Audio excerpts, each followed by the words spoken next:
Hey guys, welcome back to the channel. It's Nick, and today I'm back at the field, but today I've got my Volantex Phoenix.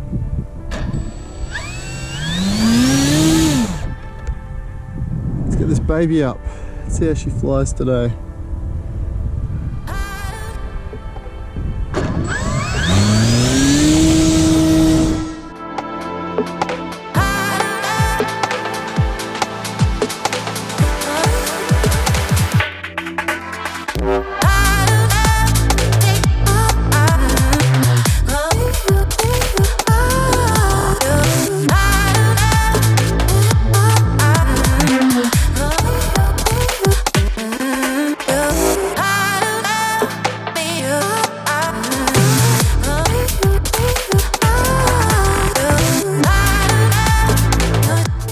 I bought this quite a while ago, probably like 5 months ago, 4 or 5 months ago. And up until I bought this glider, I've been flying this super easy, as you guys have seen from my other videos. But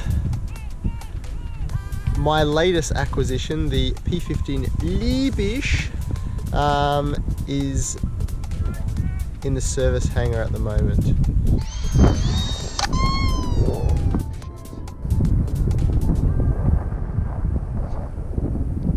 There we go. Oh, 51 seconds in, I'd say that blew up the impeller. Yep, nothing much left. Blew a bunch of fan blades off. I think all the actual fan blades came off it. There we go. No fan blades.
to take out the glider. I haven't really been feeling a lot of love for it. Recently I've been just getting tremendous kicks out of the EDF.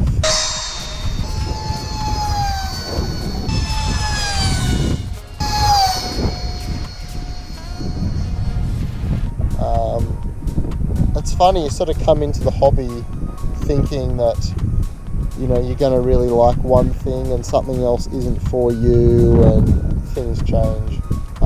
When I first started, I was just so happy to be in the air. Considering the first plane that I received from Haley for Christmas was that tiny little XK A800. I mean, I guess I've come a long way, but things change, you know. Like, I was just so happy to be in the air, and I have really fond memories of that plane. I have seen people fly it in wind. I guess you could. It's stabilised as long as the wind's fairly consistent. But anyway, I'm sort of getting a little bit off topic. This bird here, after not flying it for a little while, you realise, I don't know, I just really appreciate having responsiveness from the planes that I fly. The Super Easy could really do with larger, I mean, for my liking, and I know it's not a 3D plane, but I would like more responsiveness out of it. I'm sure there's probably modifications I could do, maybe just extend the length of the control surface, maybe the trailing edge possibly, so it increases that deflection. Yeah, so this thing doesn't really it handles pretty well. I mean, it's a glider, it's not meant to be aerobatic. It can do rolls and can do loops, all those things. I suppose you can do aerobatics in it, it's just not super responsive, and that's why I love the EDF, the P.15 so much. It's so little and it has incredible responsiveness. Obviously that plane is not a beginner's plane at all, and I'm even reluctant to say that it's a beginner's EDF. There's a few nice ready to fly kits getting around, but I feel that anyone beginning to fly anyway shouldn't start off with EDFs. That's just my opinion. Fair enough if you just want to dive straight in and you know, headlong into the joy of RC flight, but you're probably going to smash up a few planes, and if you're okay with that, it's not a worry.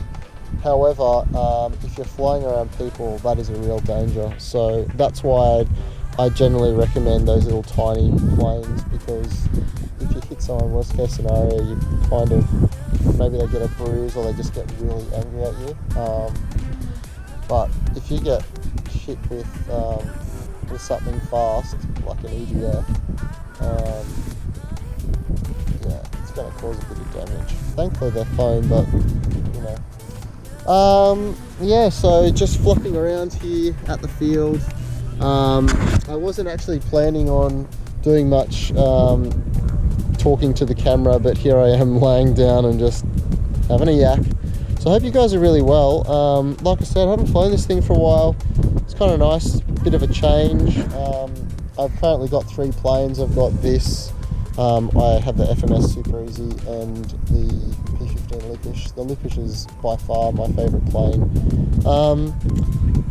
Only because that's my space right now. I'm just really enjoying fast flying and it sounds really good, and I've kind of like G'd up all my batteries. I've angled them towards that plane. Every battery I have I can put through the Super Easy. Whether those 4S batteries are going to blow off the next fan blade that I ordered is going to be another story. Hopefully it doesn't. I mean, if the ESC is fine, I would have thought that would have failed before the fan. Like, those blades just blew off. It was crazy. It was just like, I just heard this bang and then it was like buzz! And I had obviously no power. After that kind of a noise, you don't even tempt fate, you don't even try putting the throttle on. And I was so proud of that landing. I think I've watched that footage about 20 times. It's just like, I just wish it was like zoomed in a little bit more. It was so much fun. landing that without any power. Anyway, I hope you guys are really well, and leave a really nice comment below. I've been getting so many friendly, like just kind comments, people asking me, you know, what I'm doing, or just for some general advice, and I'm happy to help people. Again, I'm not a professional, this is not an RC channel, this is just my experience, and that's all we can really do. I guess the only difference between an expert and an amateur or a beginner is a bit of time, and time at the sticks, and it really doesn't matter what you're doing, whether it's flying RC planes or painting or physics. I mean, you know, put enough time and effort into it and you become an expert at it. So again, hope you guys are really well, and I will see you in the next video. See ya.